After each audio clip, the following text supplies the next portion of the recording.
만일 죽은 자들이 도무지 다시 살아나지 못하면 죽은 자들을 위하여 세례를 받는 자들이 무엇을 하겠느냐? 어찌하여 그들을 위하여 세례를 받느냐? 또 어찌하여 우리가 언제나 위험을 무릅쓰리요? 형제들아, 내가 그리스도 예수 우리 주 안에서 가진 바 너희에 대한 나의 자랑을 두고 단언하노니 나는 날마다 죽노라.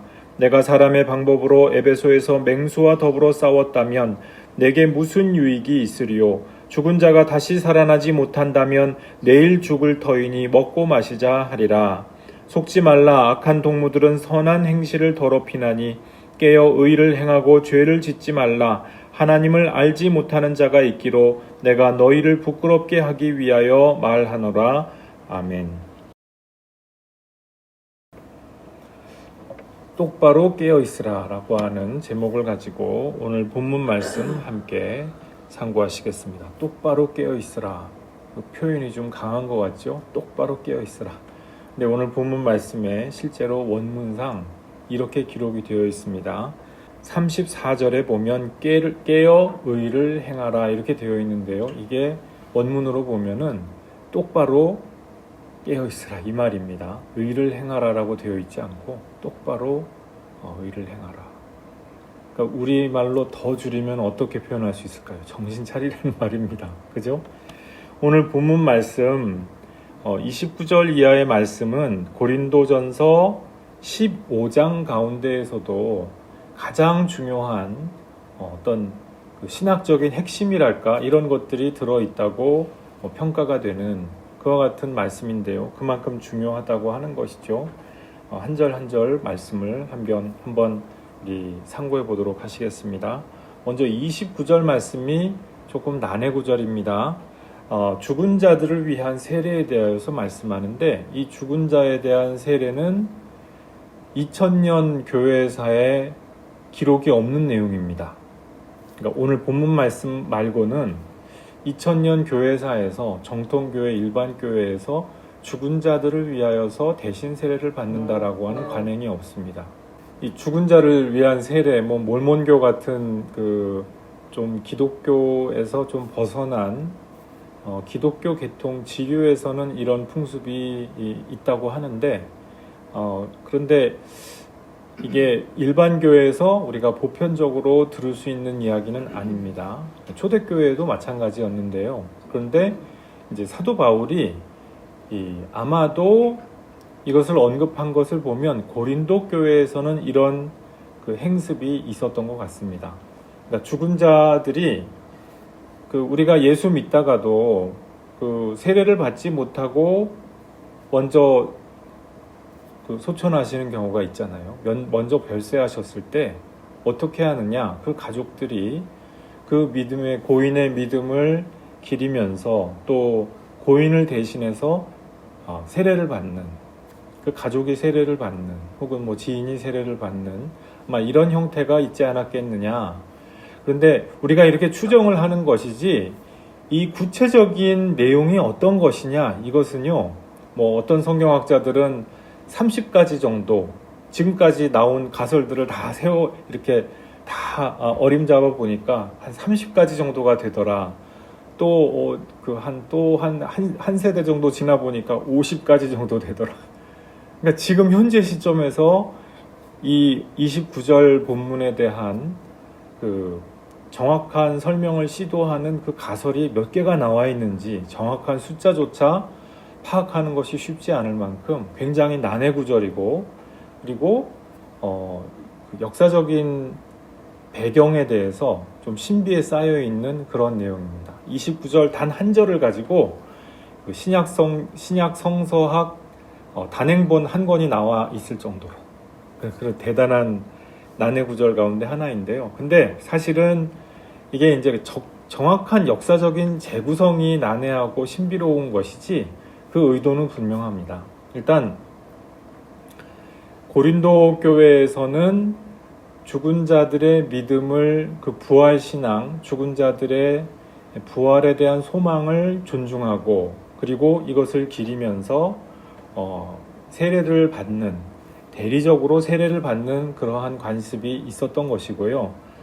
사도 바울이 이렇게 지역교회에서 특정한 지역 공동체에서 행해지는 행습에 대해서 뭐라고 너무 나무라지 않고 그것을 가져다가 지금 고린도 교회 성도들을 설득하고자 한다는 것입니다.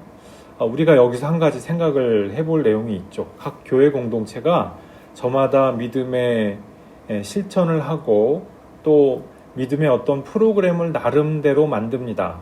우리 한동안 그런 프로그램 유행한 적이 있었죠. 뭐 송구영신 예배 때 자기 1년 동안 범한 그 죄들 생각나는 것들 적어보자 해가지고 앞에 나와서 이렇게 다 그것을 적고 가면은 이제 예배 인도자가 그것을 태워서 이렇게 하나님께 봉헌하면서 우리의 죄를 받아주옵소서 사무의 기도를 이런 형식으로 하는 경우 있었죠. 그러니까 이제 그런 경우에 또 어떻게 성경에도 없는 것을 그렇게 할 수가 있단 말이냐 그러면서 이상이다. 이게 어떻게 우리가 이해하면 되겠습니까? 그 최선의 의도, 선한 의도가 무엇인지를 잘 보고 그들의 믿음의 그 방향성 이런 것들이 무엇이었는지를 보고 그 방향성에서 크게 벗어나지 않고 문제가 없다면은 오케이 해줄 수가 있다는 것입니다. 우리 교파 간에 서로 다른 그 어떤 교리적인 실천도 마찬가지죠. 그 최선의 의도와 그리고 행습을 보고서 그렇다고 한다면 이것이 우리가 어떤 신학적으로나 성경적으로 복음적으로 벗어나지 않고 그 최선의 의도가 이해가 된다고 한다면은 우리가 서로가 오케이 할 수가 있다는 것이죠. 이것이 소위 말하는 교회 일치 혹은 에큐메니칼 운동입니다. 우리 이렇게 막 길거리 가다 보면 그런 거 얘기하는 사람들 있잖아요. 막 WCC는 뭐 적그리스도다 뭐 이러면서 교회가 배교를 한다 뭐 이런 거 얘기하시는 분들이 있잖아요. WCC가 구체적으로 뭐 하는 데인지 그분들 책이라도 한 권 정확하게 그 WCC에서 나오는 책이라도 한 권 정확하게 읽어보셨나 모르겠어요. 이 참 굉장히 의심스러운 부분이거든요. 그러니까 WCC 같은 이 교회 연합단체, WCC라든지 WEA라든지 세계 복음주의 연맹 이런 데서 이제 진행하는 사업이 그런 것입니다. 서로 개교회에서 혹은 지역 공동체, 혹은 특정 교회 전통이 서로 좀 다르게 이야기하거나 실천하고 있는 것을 좀 서로 이해해보자. 거기에 대해서 서로 2단이니 3단이니 이런 것부터 얘기하지 말고 서로 최선의 의도를 좀 파악을 하면서 서로 형제 자매로서 좀 서로 포용해보자. 이 뜻이거든요. 지금 사도 바울은 고린도 교회에서 굉장히 좀 특수하게 특징적으로 행해지는 이 죽은 자를 위한 대리 세례. 오늘날 어느 교회에서도 안 하는 행습이거든요. 정통교회라면. 그런데 여기에 대해서도 심지어 사도 바울이 크게 문제 삼지 않고 있어요. 우선 우리가 이 사도 바울의 그 복음적인 포용 정신에 대해서 주목해 볼 필요가 있겠죠. 조그만 바늘만한 차이가 있어도 넌 이단이야. 넌 사입이야. 너의 이단성은 다분해. 이런 거 하기 시작하면 끝이 없거든요. 요만한 표현 하나 가지고 너는 교회 교제에서 파문이야. 이런 거 얘기하기 시작하면은 너무 마음 아픈 일들이 너무 많이 일어나게 되는 것이거든요. 그런데 사도 바울은 정말 본질적인 것이 아니고서는 그렇게 함부로 사람을 단죄하거나 정죄하지 않았다는 사실 우리가 주목해 볼 필요가 있겠죠. 자, 사도 바울이 지금 이 고린도 교회의 행습을 가져다가 지금 고린도 교회 어떤 사람들을 어떻게 설득을 하고자 합니까? 여러분 교회에서 이런 행습이 있지 않느냐? 이걸 왜 행한다고 생각하느냐라고 지금 되물어보고 있습니다.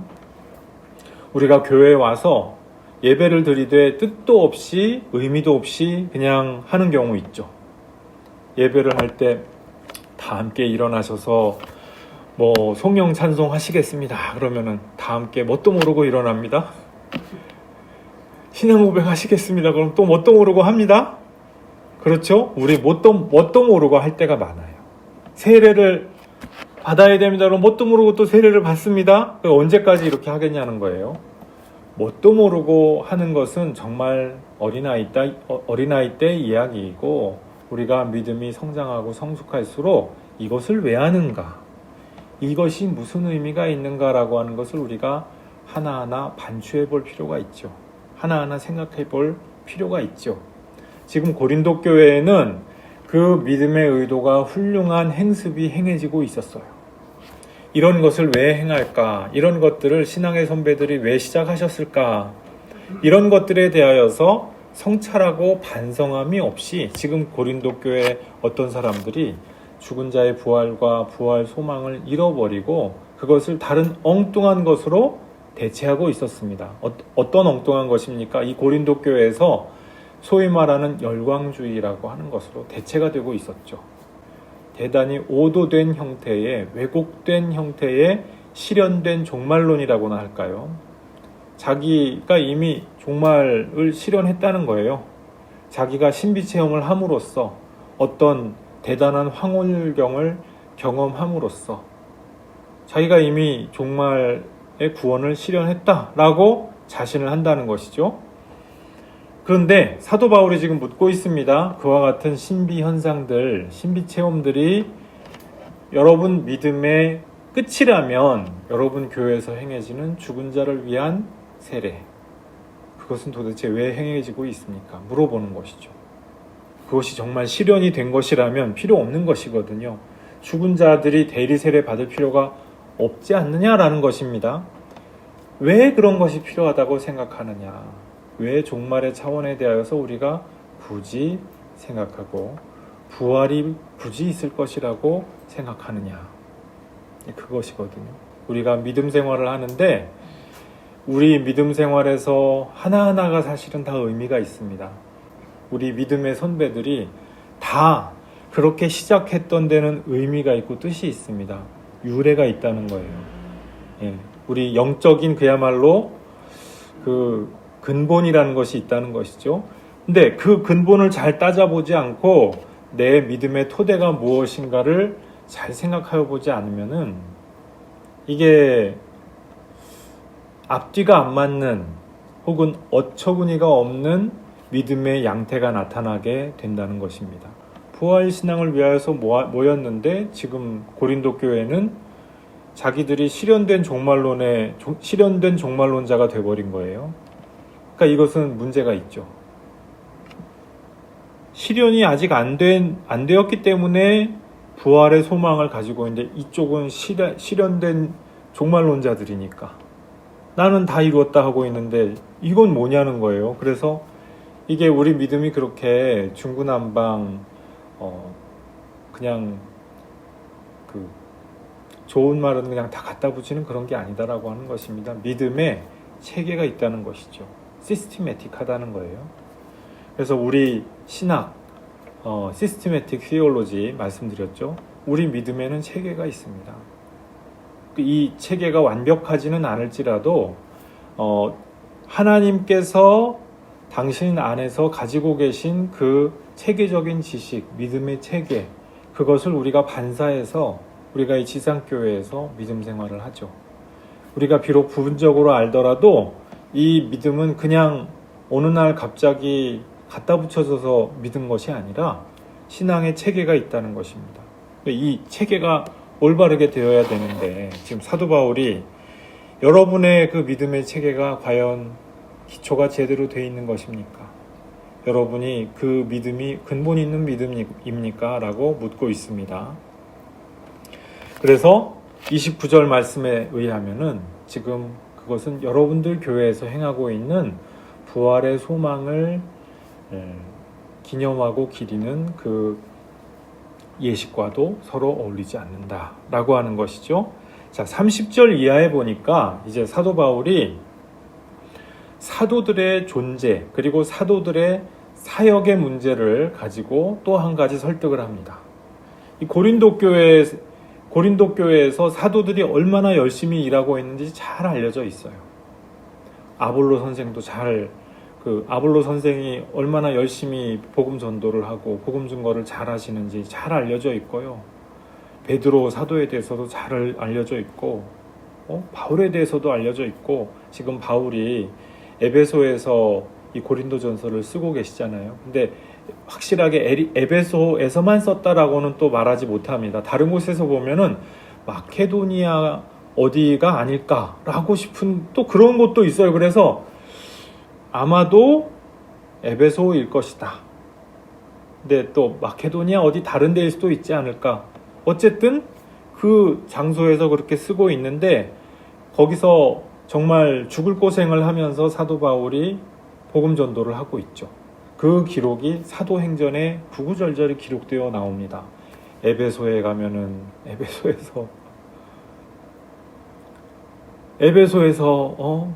그 뭐 여신 숭배하는 사람들 나와가지고 위대한 우리 여신 아데미야 그러면서 막 해가지고 사도 바울을 막 궁지에 몰아넣어서 거의 죽을 뻔하게도 만들고요. 그래서 지금 32절 말씀해 보니까 내가 사람의 방법으로 에베소에서 맹수와 더불어 싸웠다면 내게 무슨 유익이 있으리요. 칼뱅 선생은 이것을 보고 아마도 실제 맹수하고 이 검투사처럼 사도 바울이 싸우는 형벌을 받은 것이 아니었겠느냐 이렇게 추정을 하기도 했습니다. 뭐 에라스무스는 그냥 맹수한테 던져졌던 벌을 받았던 것 같다 뭐 이렇게 얘기하기도 하고요. 그런데 이 맹수한테 문자적으로 진짜 짐승한테 던져졌다는 거는 좀 오늘날 지지를 받지 못하고요. 그게 아닌 것 같고요. 사도행전의 기록에 비춰볼 때 진짜 짐승이라기보다는 사람이 거의 짐승처럼 변한 그런 어떤 성난 군중을 뜻하는 것이 아니겠느냐. 사도적 교부 시대 속사도 교부들 이그나티우스, 안디옥의 이그나티우스도 당신이 맹수들과 싸웠다 그런 표현을 하거든요. 여기서도 맹수들과 싸웠다 할 때 그 맹수는 짐승을 얘기하는 게 아니죠. 사자와 싸웠다. 내가 사자의 이 아가리를 찢어놨다. 이런 얘기하는 게 아니거든요.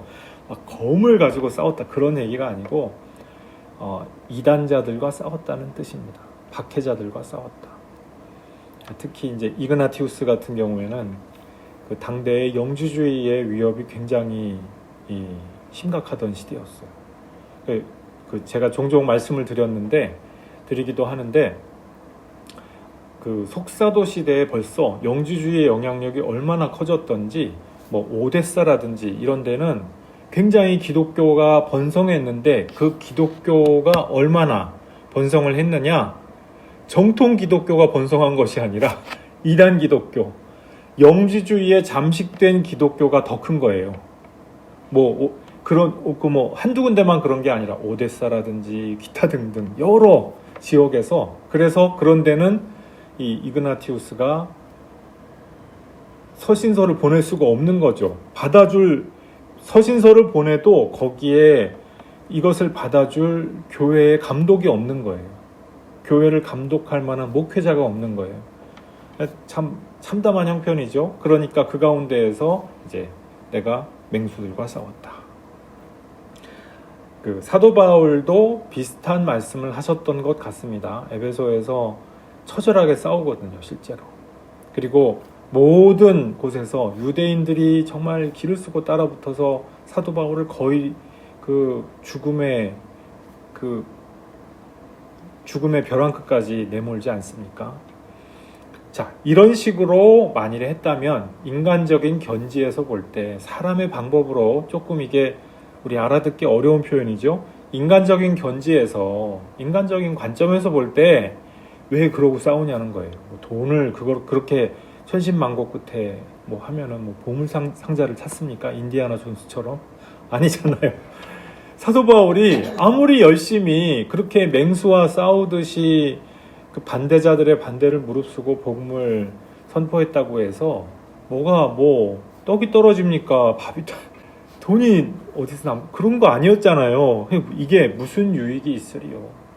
인간적인 유익을 보고 하지 않았다는 것입니다. 오직 부활의 소망을 놓고 그것 때문에 행했다. 그것 때문에 내가 이렇게 죽을 고생을 하면서도 이 모든 것들을 무릅쓰고 믿음의 경주하고 있지 않느냐. 여러분들은 내가 이렇게 죽음을 무릅쓰고 복음을 증거하는 것에 대해서 어떻게 생각하시느냐. 여러분들이라면 이렇게 죽음을 무릅쓰고 매번 다니겠느냐. 그렇죠? 그러니까 사도 바울도 지금 심지어 말씀을 하고 있는 거예요. 죽은 자가 다시 살아나지 못하면 차라리 내일 죽을 터이니 먹고 마시자. 나도 그러고 싶다라는 거예요. 이게 이사야서에 나오는 말씀이거든요. 이방 세계에도 이런 비슷한 표현이 있었던 것 같습니다. 사람들이 인생이 힘들고 고달픈데 오늘 내가 먹고 마시지 내가 오늘 보기 좋은 거 많이 보러 다니고 그러면 되지. 욜로족이 돼가지고 플렉스 하면 되지. 안 그렇겠어요? 요새 말로 얘기하면 그거 아니겠어요? 요새 젊은이들이 집을 살 수 없으니까 플렉스 이걸 외치면서 막 그냥 차를 막 그냥 독일의 좋은 차 그걸 막 끌고 다니고요. 월급은 한 200~300만 원 그렇게 많이 받는 것도 아닌 그 월급을 가지고 플렉스 한다는 것이죠. 샤넬 백 막 이런 걸 가지고 플렉스 외치면서 욜로 그 소비 풍조가 일어나고 있지 않습니까? 이게 참 사회 문제가 될 거예요. 이게 굉장히 문제죠. 우리 세대 자체가 그렇죠.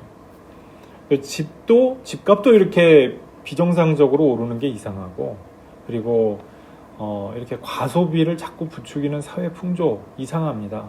그러니까 내일을 생각해 볼 수가 없다는 것이거든요. 그런데 그것이 과연 잘못된 것이기만 할까요? 굉장히 합리적이라는 거예요. 사도 바울에 따르면 부활 소망이 없고 진정한 내일에 희망이 없다면 결국 내가 오늘 내일 죽을 텐데 오늘 먹고 마시고 놀자. 합리적이지 않냐는 거예요. 오늘날 내가 쾌락을 마음껏 누리면서 연애도 하고 시집 장가도 가고 집도 짓고 친구들하고 좋은 데도 보러 다니고 그게 맞지 않냐는 것입니다. 사도 바울이 내일 다시 살아서 의로운 자로서 다시 살아서 모든 죄악이 심판받고 모든 은폐되고 억압되었던 의가 온전히 다 신원되는 그 하나님의 정의가 실현되는 날이 반드시 온다. 죽은 자가 부활해서 산 자와 죽은 자가 심판을 받을 것이다. 이 소망이 없다고 한다면 우리가 그냥 쾌락을 누리면서 사는 게 합리적이지 않느냐. 그리스도인이라면 내일의 희망이 있기 때문에 그 희망의 원리에 따라서 내가 오늘 함부로 살지 않는 겁니다. 왜? 소망이 있으니까. 나는 소망 없는 자처럼 나를 함부로 굴리지 않을 거예요. 소망이 있으니까.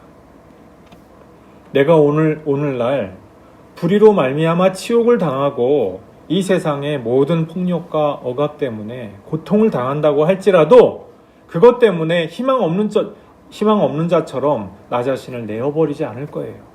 왜 그렇습니까? 부활의 소망이 있기 때문에. 하나님의 정의가 반드시 실현될 것이며 모든 억울한 의가 다 신원되고 회복되는 그날이 반드시 올 것이라는 것을 믿기 때문에 내가 함부로 내 자신을 내려놓지 않는 거예요. 끝장내지 않는 거예요. 사도들의 이 모든 사도적인 실천을 보면서 뭔가 느끼는 것이 없느냐라고 지금 사도 바울이 다시 고린도 교회의 소위 오도된 실현된 종말론자 이 사람들을 향해서 지금 물어보고 있습니다. 자, 33절, 34절에 보니까 사도 바울이 이제 굉장히 강경하게 말씀을 합니다. 속지 말라는 것입니다.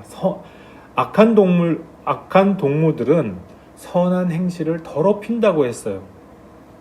이 사람들이 누굴까요?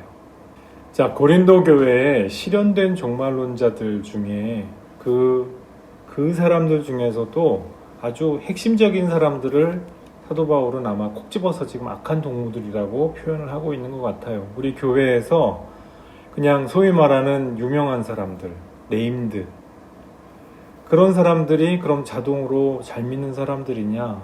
오늘 사도 바울 말씀에 따르면 아니라는 거예요. 그 사람들이 사도 바울이 악한 동무들이라고 이렇게 딱 지목을 하는 그런 사람들일 가능성 충분히 있다는 것이죠. 중직자라고 해서 그 사람들이 잘 믿느냐? 아니라는 거예요. 악한 동무일 수 있다는 거예요. 악한 동무들이 그들의 말과 행동과 그리고 생활로서 그리고 그들의 존재로서 그 사람들이 관계하는 모든 사람들을 더럽혀 놓죠. 물들게 하죠. 지금 고린도 교회에는 어떤 몇몇 사람들이 그 몇몇 사람들이 어떤 규모인지 오늘날 우리가 다는 알 수 없지만 그 악한 일들을 작당을 하는 몇몇 사람들이 지금 교회에서 소위 내부 그룹을 만들어서 분열도 일으키고 잘못된 신앙 행태를 사람들한테 막 전파하기도 하고 지금 이런 위기 가운데 있었다고 하는 것이죠. 그래서 34절에 보면은 심지어 이들을 일컬어서 하나님을 알지 못하는 자가 있다. 이렇게 표현을 합니다. 이게 원문을 보면은요. 어떤 사람들이 하나님에 대한 무지를 가졌다.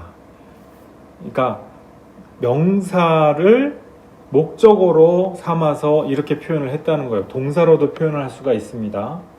동사로도 표현할 수 있는데 명사를 목적으로 표현을 하면은 이 헬라어에서 뉘앙스가 좀 달라진다고 해요.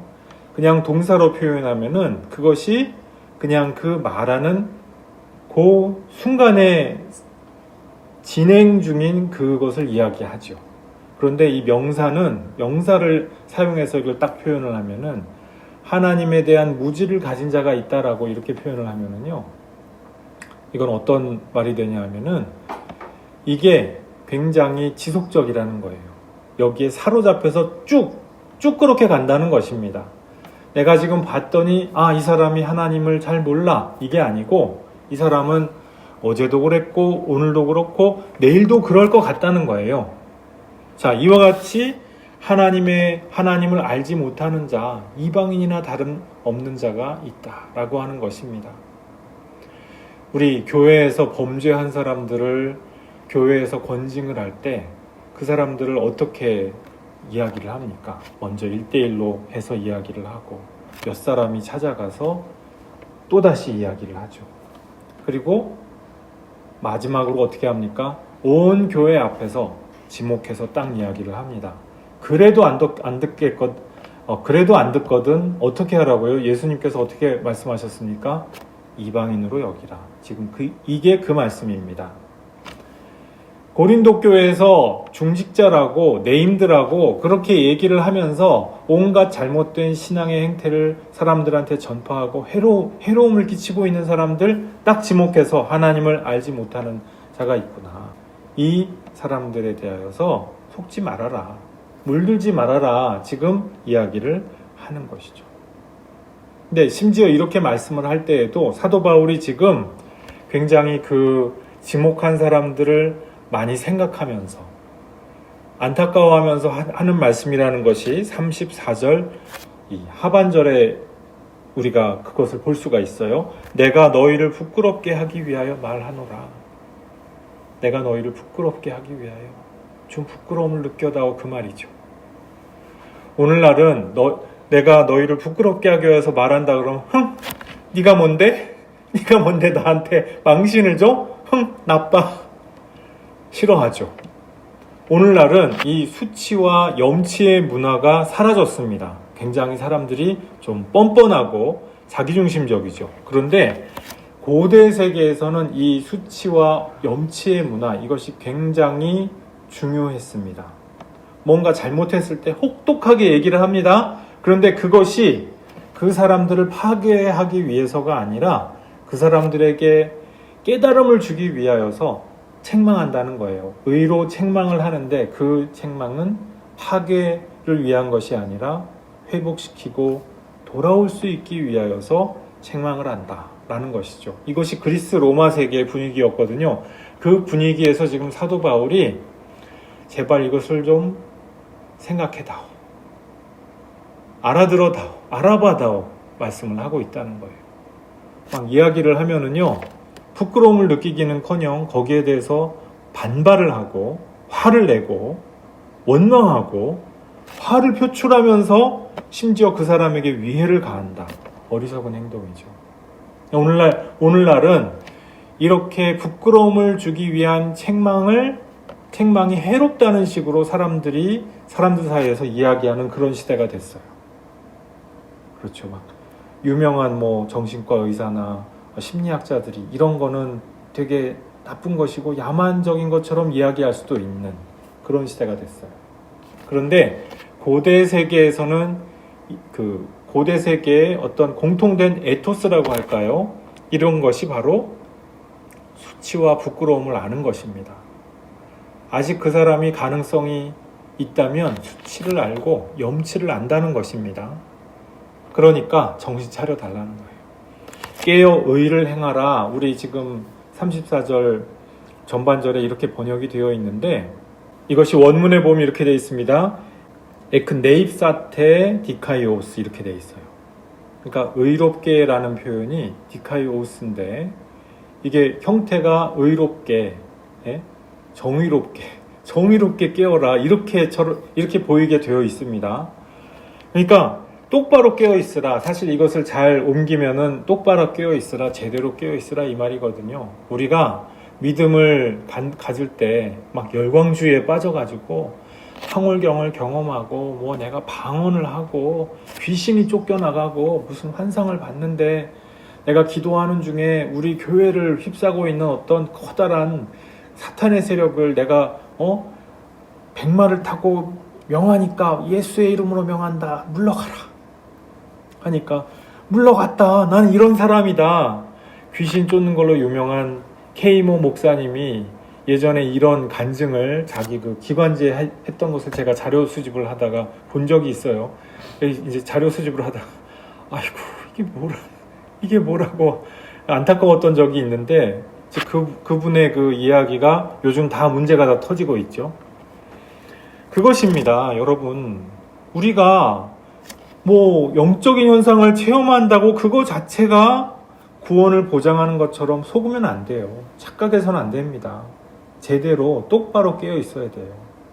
영적으로 우리가 깨어 있다는 것이 우리가 어떤 방언을 하고 신비 체험을 하고 찬양 집회에서 막 몇 시간 동안 찬양을 하고 기도를 눈물 쏟으면서 막 몇 시간 동안 하고 그것입니까? 그건 외적인 현상 중에 일부에 지나지 않습니다. 똑바로 깨어 있다는 것이 무엇입니까?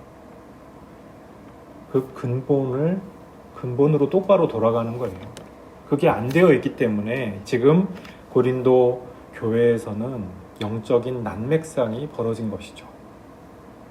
우리에게도 동일한 이 회심의 은혜가 있어야 할 줄로 믿습니다. 우리가 우리 현상만 추구하고 이 눈에 보이는 것 이런 것들을 위하여서 엉뚱한 방향으로 다름질하다 보면 고린도 교인들이 빠졌던 그 오류를 우리도 범하지 말라는 법이 없습니다. 우리가 우리에게 주어져 있는 영적인 근본, 종말 신앙의 위대한 희망이 무엇인지 잘 주목하여 보고 이 희망을 붙들고 그 부활의 영광을 기대하면서 하루하루 주님 기뻐하시는 뜻대로 살아내시는 성도 여러분들 모두 되시기를 주님의 이름으로 축복합니다. 우리 함께 기도하시겠습니다. 아버지 하나님, 우리가 주 안에서 온전히 똑바로 깨어 있기를 간구합니다. 아버지 하나님, 우리가 이 세상에서 여러 가지 영적인 신비 현상을 추구한다고 잘못된 오도된 길로 걸어가지 않게 도와주옵소서. 주님의 구원은 주님께서 산자와 죽은 자를 심판하실 그 종말의 날에 비로소 우리 가운데 확정되는 것을 우리가 기억합니다. 아버지 하나님, 우리가 이 땅에서 재물이나 영적인 현상이나 그 어떠한 것으로든지 아버지 하나님, 이 땅에서 가진 것으로 내가 구원을 확인받는 것이 아니요 아버지 하나님, 영원한 주님의 종말의 소망, 그 정의로운 소망으로 우리가 살아나갈 때 주님께서 그 종말의 날에 우리를 확인하여 주시고 인정하여 주실 것을 또한 기억합니다. 주님 도와주시옵소서. 우리가 이 세상에서 살아갈 때 진정 똑바로 깨어있는 사람들, 깨어서 기도하고 경성한 사람들 모두 될 수 있도록 주님 도와주시고 함께하여 주시옵소서. 감사드리옵고 예수님 이름으로 기도드리옵나이다. 아멘.